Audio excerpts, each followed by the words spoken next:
Hey guys, what's up and welcome to the unboxing and review of the Teclast TPad P40HD tablet. We're going to do a quick unboxing of this tablet and then I'll give you my thoughts and my recommendation. So let's get right into it.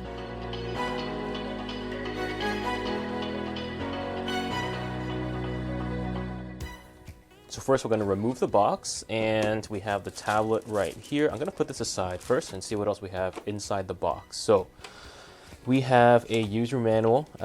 This is a pretty simple multi-language manual with, I'm not going to read it honestly. And we have a warranty card here.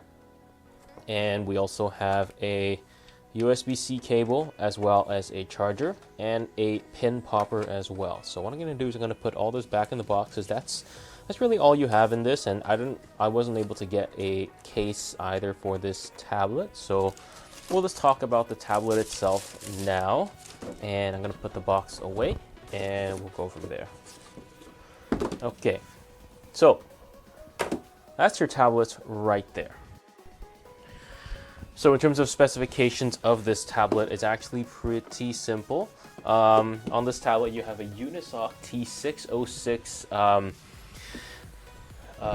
SoC, you have 6 gigs of RAM, 128 gigs of storage, as well as a SIM card slot as well. So let's go over the build quality of the tablet first. This is a 10.1 inch tablet.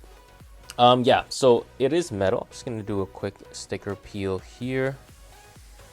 There we go. So as you can see, it's metal backed. It feels quite decent. I think you have plastic up top over here, most likely for the antennas. You have your camera, which protrudes a tiny bit, as you can see, like that, as well as a flash.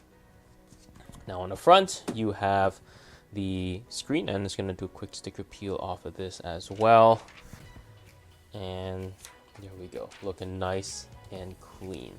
So let's look at the buttons that we have on the tablet as well. So on this side we have the power button. We also have 2 volume buttons as well as a microphone, I believe. And here we have a USB-C port. And on this side we have nothing. And here we have the microphone jack as well as the SIM card slot as well. Okay, so here, as you can see, I've taken some time to set up the tablet over here, and this is Unisoc T606 with 6 gigabytes of RAM.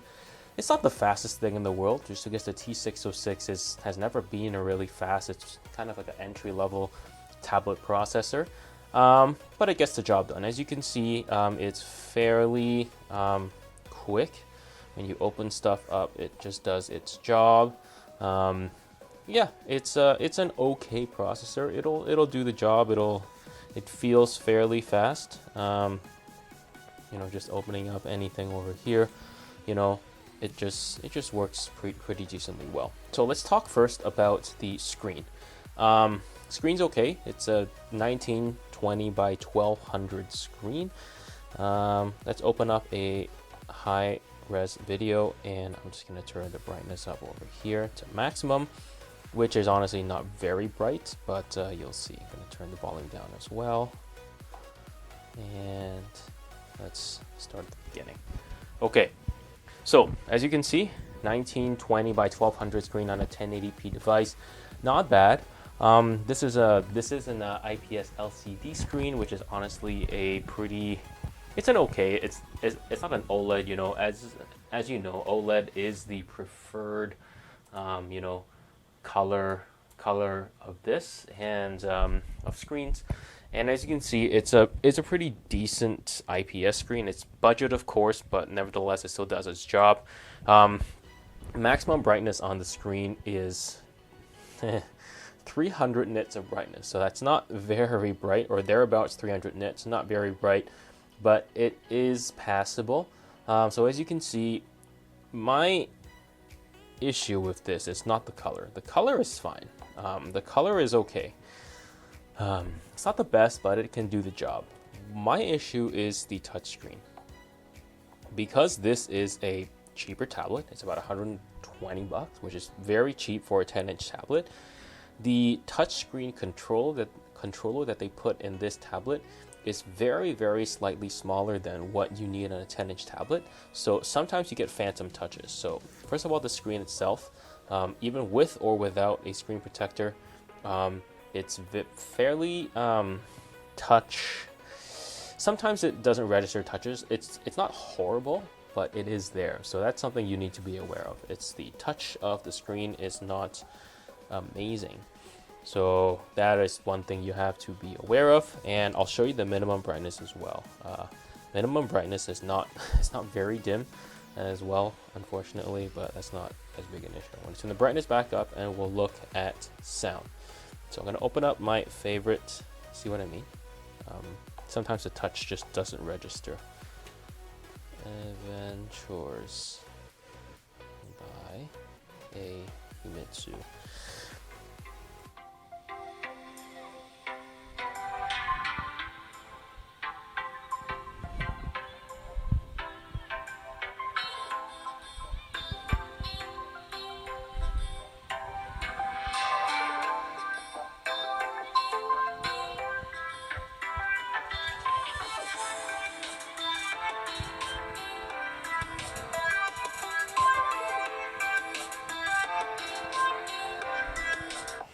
As you can hear, the sound volume on this is very high, which is good. That's something that you do want on a tablet, a very high volume. It does have dual speakers over here. There's 2 speaker grills at the bottom. And in terms of sound quality, it's actually fine for a budget tablet like this. It does a job. There's no bass, but I'd never expected bass in something like this. But yeah, oops. But in terms of audio, it does the job, so not much to complain about there. The next thing to talk about here is a battery life. So the battery life here, this has a 6,000 milliamp hour battery. So if I'm not in battery saver mode, I'm just in regular battery mode, this thing can last about 7.5 hours if I'm doing something like watching a video, local video at least, or reading comics. So this will last fairly long.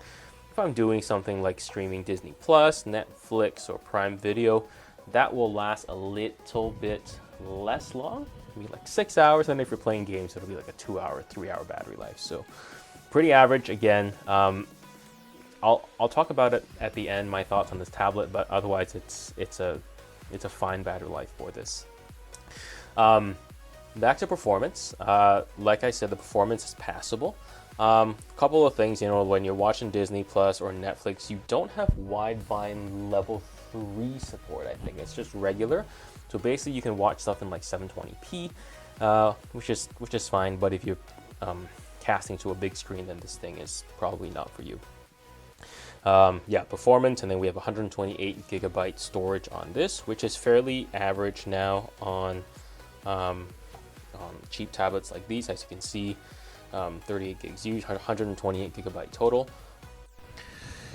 All right, so as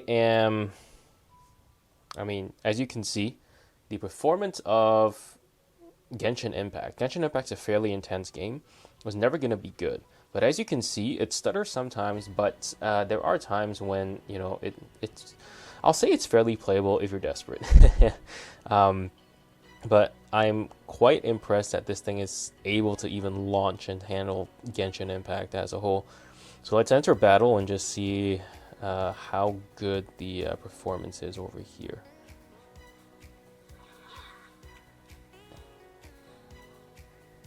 It's actually fine. So it's not bad. Actually, you know what? No, it's a little bit laggy. So yeah, it is a little bit laggy. Yeah, and you definitely need a controller to play this too. It's kind of hard to do on a touchscreen, but as you can see, you can play games, even Genshin Impact. So it's okay, I guess, put it that way. So that's how we'll look at it over here, and we'll move on to something else now. Okay, talking in terms of connectivity, you have your Wi-Fi 2.4/5 gigahertz. You also have an LTE capable antenna. So that's very good connectivity for such a cheap tablet. The Wi-Fi connectivity, I actually had some problems with this at the beginning, but it was resolved. And now the Wi-Fi connectivity here is also just about average. 5 gigahertz Wi-Fi is, you know, the reception is not so good. You know, 2 gigahertz, 2.4 gigahertz is of course a better reception than this. 5 gigahertz, not so much. Otherwise, it works fine. Bluetooth works fine as well. And the last thing we're going to talk about is the camera. So it works fine. I mean, as you can see, it's the front camera is 5 megapixels. It's basically good enough for Skype, and even then the quality is not great. And then of course the front camera is a 13 megapixel camera, and it takes tablet photos as expected, so don't use it for anything except for tablet photos. Okay, so what are my thoughts on this tablet? This is a very average tablet. You know, the P40HD is $120 US. That's quite cheap. You don't get a case with it, just your charger and your charging cable. But otherwise, this tablet, you know, it does its job. If you want a cheap tablet, get this. I would say at $120, it's a pretty average price. It would need to be at least $15, $20 cheaper on sale before I would really say, hey, this is a good deal. You guys should go for it. So yeah, if it's on sale, I think you can buy this tablet for about, if you buy for about $100, it's a pretty decent deal. At $120, it's an okay deal. It's just normal. So yeah, let me know what you think about this tablet in the comments down below, and I'll see you guys in the next one.